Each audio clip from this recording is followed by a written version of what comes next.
Hello everyone, welcome back to Math 127 Pre-Calculus 2. So, in our previous lesson, which is section 6.1, we learned how to solve oblique triangles using the law of sines. So, we also discussed the ambiguous case where the given information could result in one triangle, two triangles, or no triangle at all. So today we will continue our study of oblique triangle by introducing another important tool, which is what we call the law of cosine.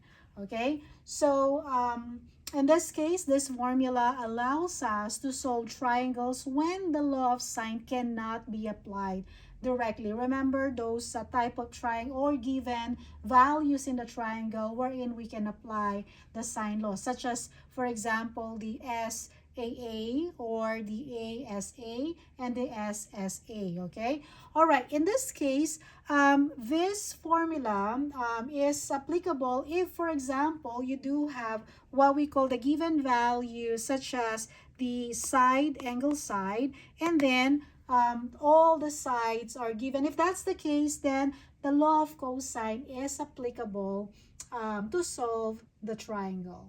Okay, so as you can see here, so our first, okay, so our first application in solving is when the given would be the side, angle, side. So for example, this is the triangle.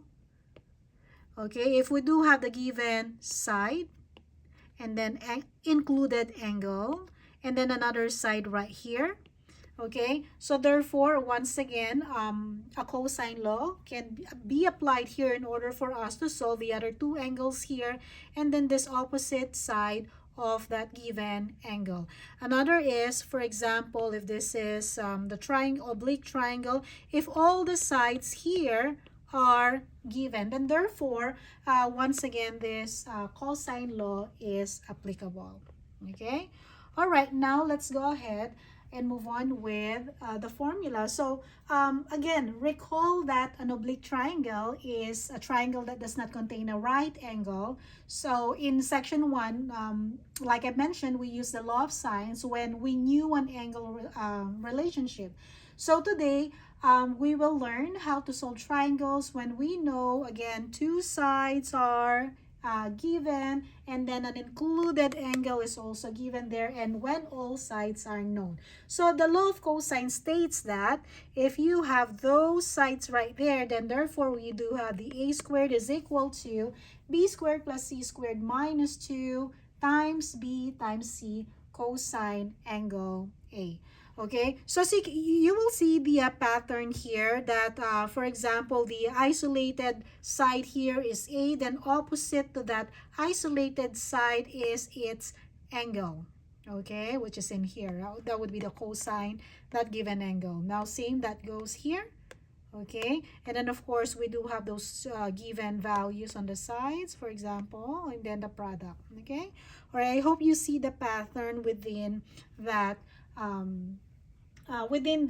formula. Okay, so notice that this formula resembles the Pythagorean theorem, but it includes an additional cosine term here that accounts for that non-right triangle. Okay, all right, so our first application here, like I've said, would be the SAS triangle, which means that the two sides and the included angle are known. So the process would be, first, we will be using the law of cosine to find the missing side, and then we are going to use the law of sines to find one of the remaining angles, and then we will use the angle sum property of the triangle to find the last angle. As we work through this example, please pay attention to how we combine both the law of sines and law of sines and law of cosines to completely solve the triangle. Okay, let's go ahead with the first example. Okay, so if given here we have the angle A is 120 degrees, B is equal to 7, and then C is equal to 8. So first, let me go ahead and draw the triangle here. So let's say this is the oblique triangle. So let's say this is A, which measures 120 degrees. And of course, opposite to that would be side A. And then let's say this is our angle B. And of course, opposite to that would be side B here, which is 7. And then finally, we have here angle C. Opposite to angle C would be side C, which measures 8. Okay, so like I've said, the first step is to use the law of cosine to find the opposite of the given angle.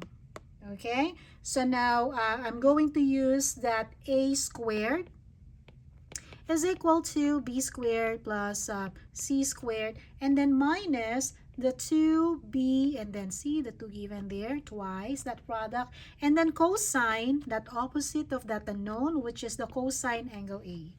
Okay, so now we will now be substituting the value. So we get 7 squared plus 8 squared minus 2 times the 7 times the 8 cosine A, which is 120 degrees. Okay, now putting this everything on my calculator, now what I'm getting here is a squared is equal to 169. Again, I just put everything on my calculator here. So okay, let me just show that to you. So we have there 7 squared plus 8 squared minus 2 times 7 times 8, and then times the cosine 120 degrees. As you can see, I have here the 169. And of course, we need to get the square root on both sides right here. No need to apply the plus and minus sign here. We know it's always positive since we are looking for the distance. Okay, so we have here a is equal to 13. Okay. All right, so now we have solved the value for a, which is equal to 13. Next step is to use the law of sine to find the angle opposite to the shorter of the two given sides. So this angle is always acute, okay? So the shorter angle. So in this case, what we're going to do is, of course, we are going to use the ratio between the two given angles here. Two given measures here, which would be the angle A and then side A. And like I've said, we are going to solve first the shorter side. Okay, so between 7 and then 8 here, since 7 obviously is shorter than C, then therefore we are going to solve first that angle B. It matters because if you're going to solve whichever side there, then you will be getting a different result. Okay, so you have to make sure, number 2, you follow that direction, that you first start with the shorter side here. In this case would be the side B. Okay, so let me go ahead and set up our sine law, which is a step number 2.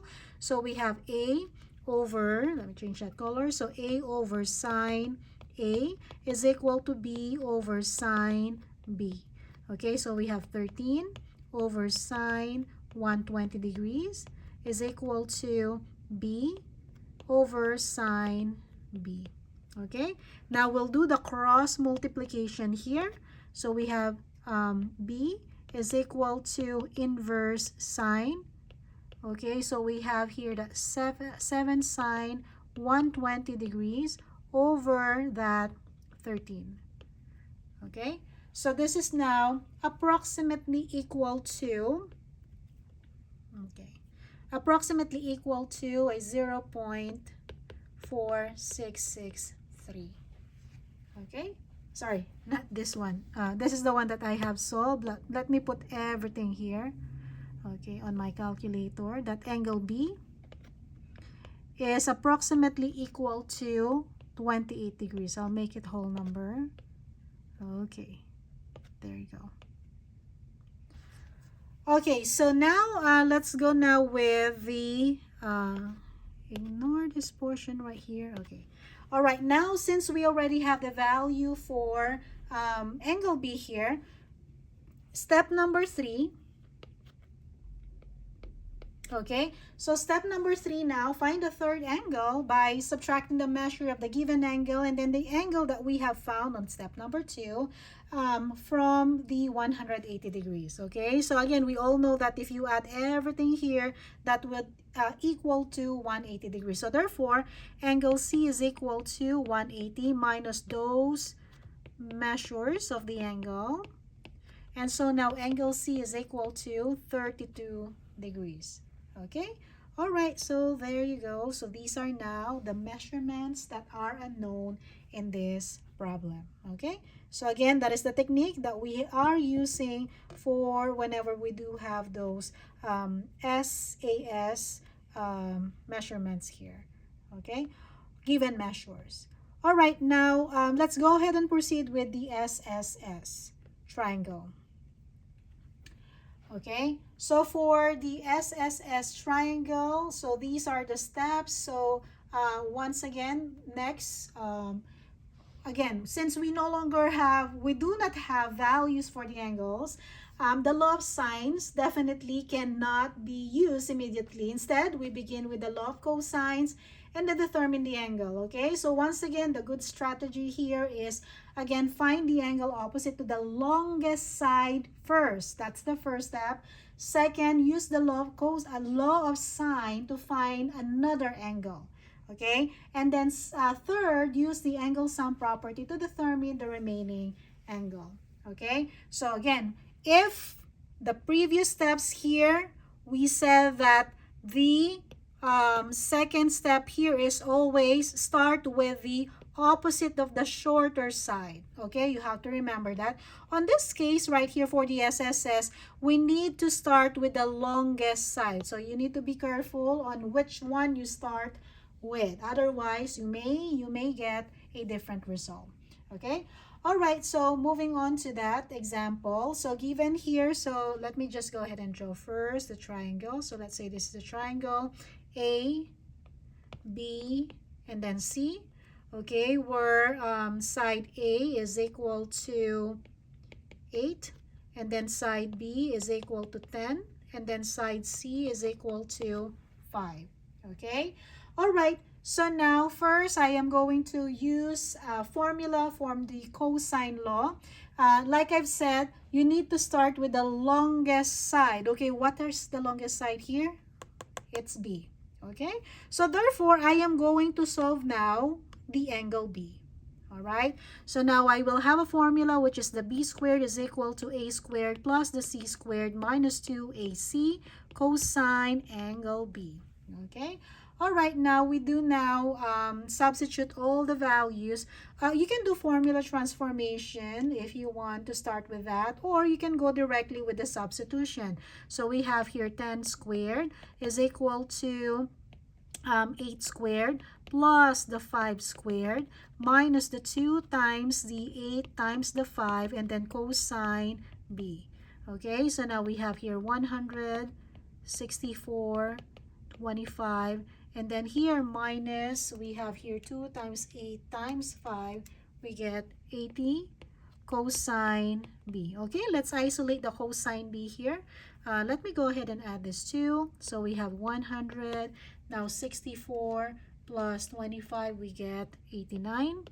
Okay, minus 80 cosine B. I'll subtract both sides by 89.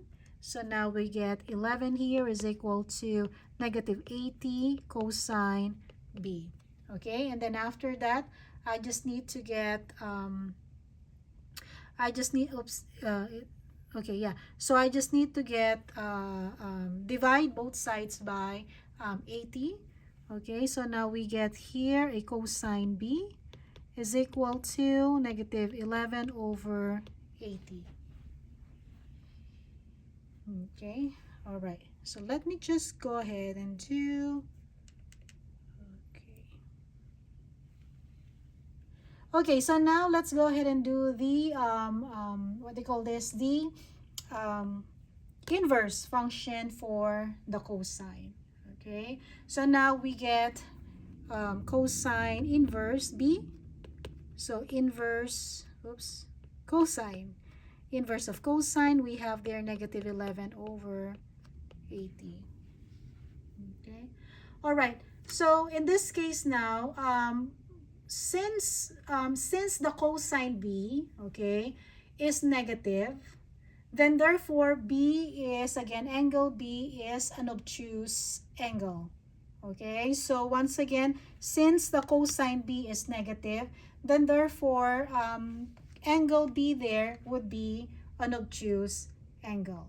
So if that's the case, then I'm just gonna go ahead with my calculator here. So I'll have the cosine um, 11 over 80. Okay, so that's gonna be now equal to, approximately equal to 98 degrees. Okay. All right, so there you go. We do have now the angle B is equal to 98 degrees.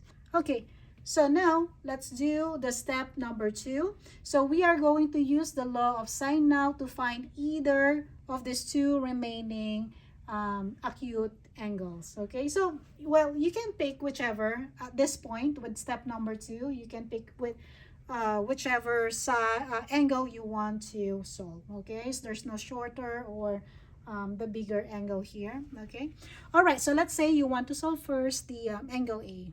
Okay, so now we have same ratio here, so B over sine B is equal to A over sine A. So we have here B is 10, sine 98 degrees equals A is 8 over sine A. Okay, we'll do cross multiplication. So now we have A inverse sine. We have here 8 sine 98 degrees, oops, over, we have here 10. Okay, so now we do have now equal to, approximately equal to 52 degrees. Okay, all right, so now we have here the value for angle A, angle B. Now to solve for angle C, obviously, since all of the measures here measures, the sum is 180 degrees, so we can apply that property. So 180 degrees minus 98 degrees minus 52 degrees. So angle C now, this would now be equal to, okay, 30 degrees. Okay, so there you go. So this is 30 degrees.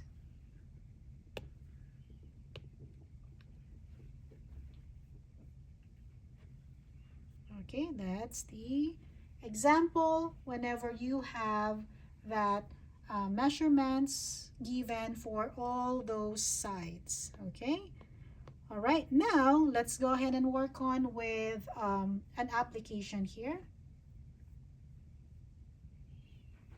Okay, I think that's the checkpoint part. Okay, let's do the application now. All right, now two airplanes here. Two airplanes leave an airport at the same time on different runways. So one flies directly north, 400 miles per hour. The other airplane flies on a bearing of from north 75 degrees to east at 350 miles per hour. How far apart will the airplanes be after 2 hours? Okay, so let me just go ahead and illustrate that first. Okay, so the illustration. So we see that, okay, so the airplane here, okay, so it says directly to north, okay, which is again 400 miles per hour, so going north. Okay, that is 400 miles per hour. Okay, and then the other plane, okay, the other plane has a bearing from north 75 degrees going east. Okay, so we'll have here 75 degrees. So let's say this is 75. I'm not gonna go a direction there, so there's no direction. Okay, so we have here that it has 350 miles per hour. Okay, now how far, okay, are these two airplanes apart after 2 hours? Okay, so what we are looking for is this measurement right there. Okay, so obviously we do not have those right triangle. We cannot say that this triangle mesh is a right triangle. Okay, so what we can do is, as you can see, we do have here given side, angle, side. So it's an SAS given measures of a triangle. So that means to say we can only use the law of cosine. Okay, so since we're talking about how far, so definitely we do not want the speed. Rather, what we want here is the distance. And we know from the fact that the formula for the distance is equal to rate times the time. So what we're talking about here is how far are they after 2 hours. Okay, so if we're going to solve, if we want to convert this into distance, so that's gonna be, again, distance of this first airplane is, the rate is 400 times after 2 hours, so 2. So therefore this is 800 miles. Yeah, so we cancel out the hour there, the 2 hours, and then the denominator hour. So same thing here, that the distance of this airplane is, again, 350 times 2 hours following this formula. So you have here 700 miles. Okay, don't forget to convert that one first, because once again, we're solving for the distance, not just with the speed. Okay, so in this case, we can now solve for this side right here. Again, let's just say that, let's say this is side B, okay? This is angle B, let's just say, okay? You can use, different variable, okay? So we have there side B, so B squared is equal to, let's say this is our A, and then this is our C, okay? All right, so we have there the B squared is equal to A squared plus the C squared minus 2AC cosine angle B. Okay, so substituting those values, so we have 800 squared plus 700 squared minus 2 times A is 400, and then C is 700, cosine B is 75 degrees. Okay, all right. Putting this on my calculator, so what I have here is approximately equal to, oops, let me just write everything, 840,000, 22, and 670, okay? And then I'll just now get the radical of that. So B now is approximately equal to, I'll just make it whole number, so 915, okay? So I can now say that after 2 hours, the planes are approximately 917 miles apart. Okay, there you go. Okay, all right.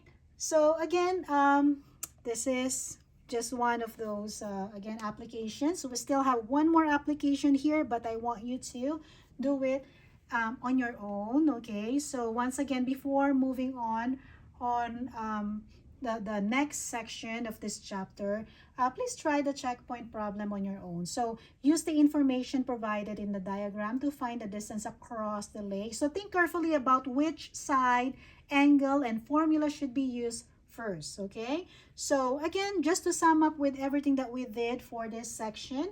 So in this lesson, we learned the law of cosine and how to use it to solve oblique triangles. So we have discussed the law of cosines formula, solving SAS triangle, solving SSS triangle, and then also applying the law of cosine to real-world situation. So as you continue practicing, please remember that the key is identifying the information given.